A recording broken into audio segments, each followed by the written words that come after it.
وہ بول اٹھے آپ ہی کی ذات پاک ہے، جو کچھ علم آپ نے ہمیں دیا ہے اس کے سوا ہم کچھ نہیں جانتے۔ حقیقت میں علم و حکمت کے مالک تو صرف آپ ہی ہیں۔ اللہ تعالیٰ نے فرمایا آدم تم ان کو ان چیزوں کے نام بتا دو۔ چنانچہ جب آدم علیہ السلام نے ان کے نام ان کو بتا دیے تو اللہ نے فرشتوں سے کہا کیا میں نے تم سے نہیں کہا تھا کہ میں آسمانوں اور زمین کے بھید جانتا ہوں، اور جو کچھ تم ظاہر کرتے ہو اور جو کچھ چھپاتے ہو مجھے اس سب کا علم ہے۔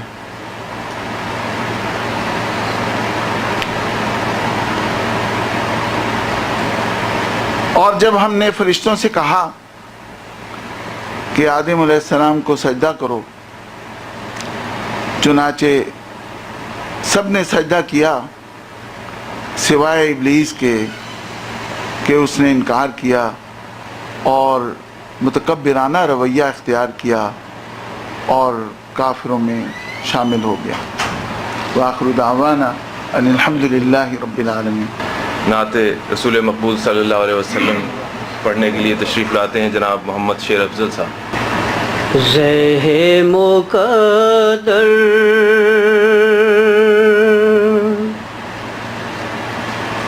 زہ مقدر حضور حق سے سلام آیا پیام آیا، زہ مقدر حضور حق سے سلام آیا پیام آیا، جھکاؤ نظریں بچھاؤ پلکیں، ادب کا اعلیٰ مقام آیا، جھکاؤ نظریں بچھاؤ پلکیں،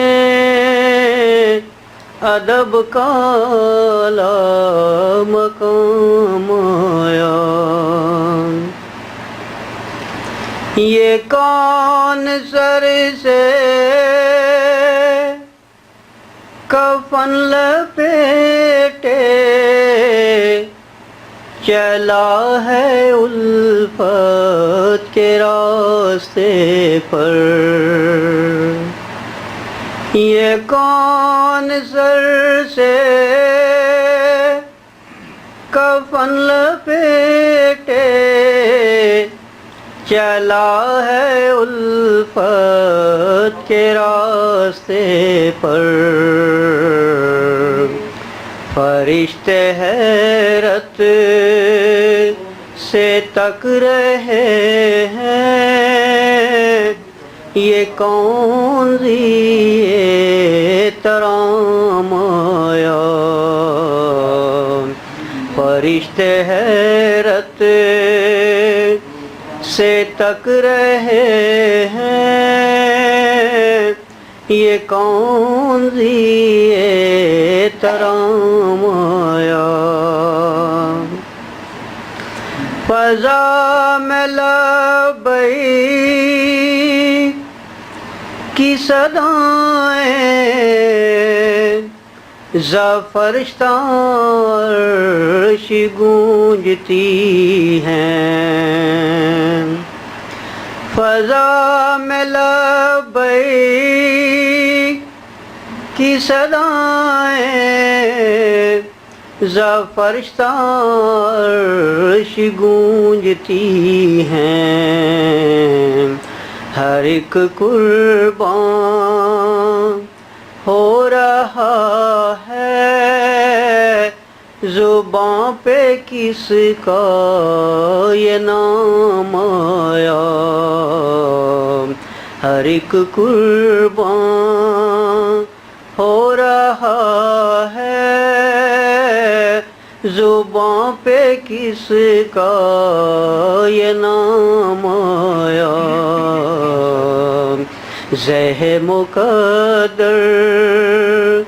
حضور حق سے سلام آیا، پیام آیا۔ حاضرین محترم، ہماری خوش قسمتی ہے کہ اس وقت ہمارے درمیان سید شکیب حیدر صاحب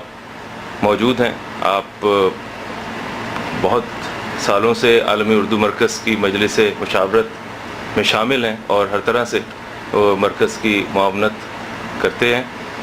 تو میں درخواست کروں گا کہ آپ صدر نشین پر تشریف لائیں، اور اطہر عباسی صاحب صدر عالمی اردو مرکز سے درخواست ہے کہ وہ ان کے ہم نشین۔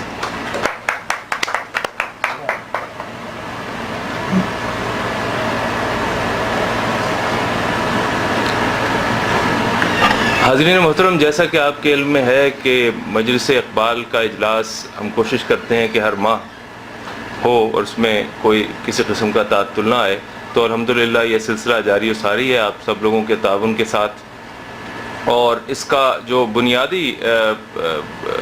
نقطہ ہوتا ہے اس مجلس کا، وہ یہ ہوتا ہے کہ اقبال کی شخصیت یا ان کے فکر یا فن کسی پہلو پر کچھ بات کی جائے، اور اس کے لیے ہم ایک کلیدی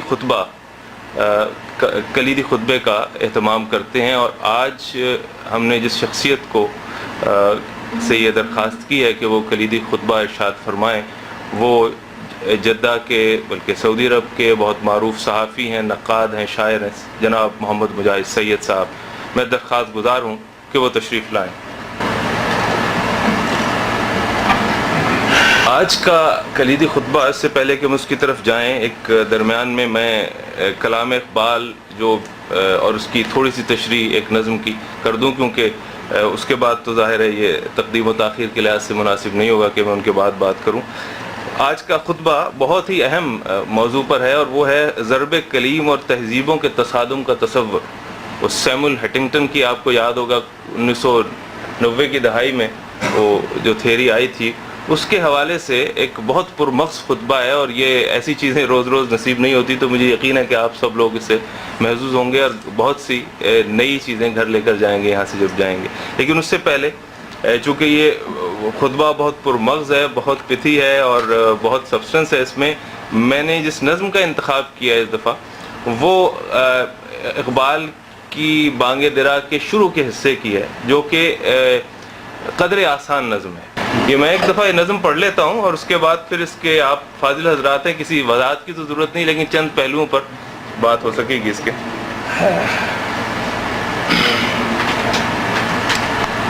اس کا عنوان ہے حقیقت حسن۔ خدا سے حسن نے ایک روز یہ سوال کیا، خدا سے حسن نے ایک روز یہ سوال کیا، جہاں میں کیوں نہ مجھے تو نے لازوال کیا۔ ملا جواب کہ تصویر خانہ ہے دنیا، ملا جواب کہ تصویر خانہ ہے دنیا، شب دراز عدم کا فسانہ ہے دنیا۔ ہوئی ہے رنگ تغیر سے جب نمود اس کی، وہی حسین ہے حقیقت زوال ہے جس کی۔ کہیں قریب تھا یہ گفتگو قمر نے سنی، کہیں قریب تھا یہ گفتگو قمر نے سنی، فلک پہ عام ہوئی اختر سحر نے سنی۔ سحر نے تارے سے سن کر سنائی شبنم کو، فلک کی بات بتا دی زمیں کے محرم کو۔ بھر آئے پھول کے آنسو پیام شبنم سے، کلی کا ننھا سا دل خون ہو گیا غم سے۔ چمن سے روتا ہوا موسم بہار گیا، شباب سیر کو آیا تھا سوگوار گیا۔ تو ظاہر ہے اس نظم کی جیسے کہ ایک بڑی شاعر کے ہاں ہوتا ہے بہت سی پڑھتے ہیں، تو چند کی طرف اشارہ کرنے کی جسارت کروں گا۔ ایک تو یہ کہ وہی جو ایک بنیادی فلسفہ ہے ہمارے یہاں کہ کل من علیہا فان ویبقی وجہ ربک ذو الجلال والاکرام، کہ فنا ہے ہر چیز کو سوائے اللہ تعالیٰ کی ذات کے، لیکن یہاں حسن کے حوالے سے خاص طور پر بات ہو رہی ہے۔ تو تو اس کا بنیادی جو تھیم ہے وہ یہ ہے کہ وہی حسین ہے حقیقت زوال ہے جس کی، یعنی جو حسین چیز ہوتی ہے اس کے ساتھ ڈیلیما یہ ہوتا ہے، ستم ظریفی یہ ہوتی ہے کہ اس کو پائندگی حاصل نہیں ہوتی، اور اس کا حسن بھی اسی میں ہے کہ وہ تھوڑی دیر کے لیے جلوہ افروز ہوتی ہے وہ چیز، اور اس کے بعد وہ ماند پڑ جاتی ہے، چاہے وہ چاند ہو جو کہ ماہ تمام ہوتا ہے اور اس کے بعد پھر غائب ہو جاتا ہے، چاہے وہ پھول ہو جس کا تبسم کچھ دیر باقی رہتا ہے، چاہے وہ شبنم ہو جس کی زندگی بہت مختصر ہے۔ تو یہ حسن کا پائندگی کے ساتھ جو ایک متضاد رشتہ ہے اس کی طرف شاعر اشارہ کرتا ہے، لیکن اس کے ساتھ ساتھ یہ ہے کہ حسن کو اس کی خبر نہیں ہونی چاہیے، کیونکہ اگر حسن کو اس کی خبر ہو جائے گی تو وہ پھول کیسے تبسم کرے گا اور چاند کیسے ماہ تمام بنے گا۔ تو اس لیے اس راز کو حسن سے پوشیدہ رکھا گیا ہے، اور یہ اس میں مطلب ایک یوں سمجھیے کہ اللہ تعالیٰ کا ایک حکمت ہے، ایک مشیت ہے اس میں۔ تو اس کا آغاز یوں ہی ہوتا ہے کہ خدا سے حسن نے ایک روز یہ سوال کیا، تو یہ سوال کر بیٹھا، حسن تو ظاہر ہے اللہ تعالیٰ کی طرف سے جواب آنا تھا، اور وہ جواب حقیقت پہ مبنی تھا کہ جہاں میں کیوں نہ مجھے تو نے لازوال کیا، ملا جواب کہ تصویر خانہ ہے دنیا، یعنی دنیا کی حیثیت جو ہے وہ ایک تصویر خانے کی ہے، اس میں حقیقت جو ہے وہ تو نہیں ہے، یہ تو ایک تھوڑی دیر کا کھیل کود ہے۔ تو شب دراز عدم کا فسانہ ہے دنیا، یہ تو کہانی شب دراز عدم کی ہے، عدم میں ہی سب کو جانا ہے واپس لوٹ کر، ہوئی ہے رنگ تغیر سے جب نمود اس کی، وہی حسین ہے حقیقت زوال ہے جس کی۔ وہ اقبال نے کہا تھا ثبات ایک تغیر کو ہے زمانے میں، there is nothing permanent but change، وہی والی بات ہے۔ تو یہ تبدیل جب ہوگا تو ظاہر ہے جب وہ ماہ تمام ہوگا تو اسے گھٹنا بھی ہے، اور جو شبنم ہے اس کو تحلیل ہو جانا ہے۔ لیکن ستم ظریفی یہ ہوئی کہ جو اگلا حصہ ہے کہ کہیں قریب تھا یہ گفتگو قمر نے سنی،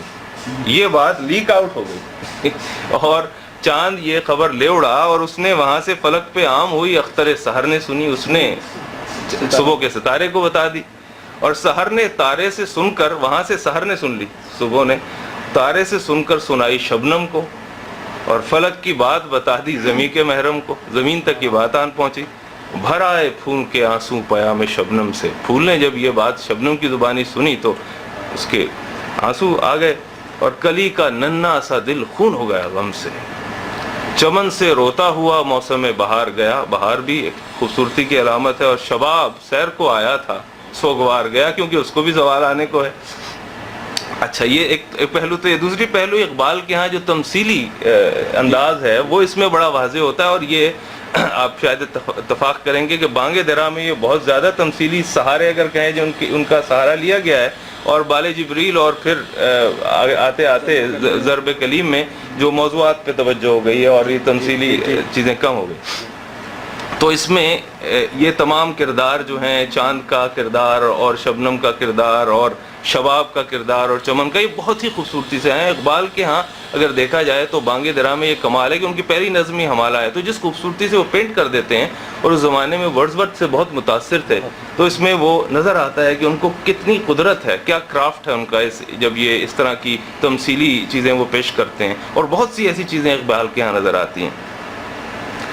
تو یہ دو تین اس کے پہلو تھے، اور اس کے اندر جو ایک خوبصورت یعنی جہاں پر آپ کو کرافٹ کی خوبصورتی نظر آتی ہے، اقبال کے ہاں جو حسن ہے شاعری کا اس کی جھلک بھی نظر آتی ہے۔ یہ مصرع اس پر غور کیجئے کہ فلک کی بات بتا دی زمین کے محرم کو، کتنا خوبصورت مصرع ہے۔ یا یہ دیکھیے کہ بھرائے پھول کے آنسو پیام شبنم سے، اب شبنم ہی مراد ہے جس سے پھول کے آنسو آتے ہیں، اور وہ بھرائے پھول کے آنسو پیام شبنم سے۔ تو یہ وہ اقبال ہیں، یہ 1905 اور 1908 کے درمیان کی شاعری ہے۔ بانگ درا میں جو انہوں نے حصے بنائے ہیں تو سب سے پہلا حصہ ہے 1905 تک، یعنی ابتدا سے لے کر 1905 تک اقبال کی شاعری، اور 1905 سے 1908 کے درمیان کی شاعری۔ تو اس میں وہ تمام اشارے موجود ہیں کہ یہ شاعر آئندہ جا کر کوئی بہت ہی بڑا شاعر بنے گا، جتنی گرفت ہے موضوع پر، اور جس طرح انہوں نے اس بڑے موضوع کو اتنے آسان انداز میں، موضوع یقیناً بہت بڑا ہے، پیش کیا۔ تو یہ چند چیزیں تھیں جو میں آپ کے سامنے پیش کرنا چاہتا تھا۔ ایک اور چھوٹا سا ہمارے ہاں ہوتا ہے کہ کلام اقبال ہم ترنم سے بھی پیش کیا کرتے ہیں، تو اس کے لیے میں درخواست گزار ہوں۔ کھول آنکھ زمیں دیکھ، فلک دیکھ، فضا دیکھ، کھول آنکھ زمیں دیکھ، فلک دیکھ، فضا دیکھ، مشرق سے ابھرتے ہوئے سورج کو ذرا دیکھ، مشرق سے ابھرتے ہوئے سورج کو ذرا دیکھ، اس جلوہ بے پردہ کو پردوں میں چھپا دے، ایام جدائی کے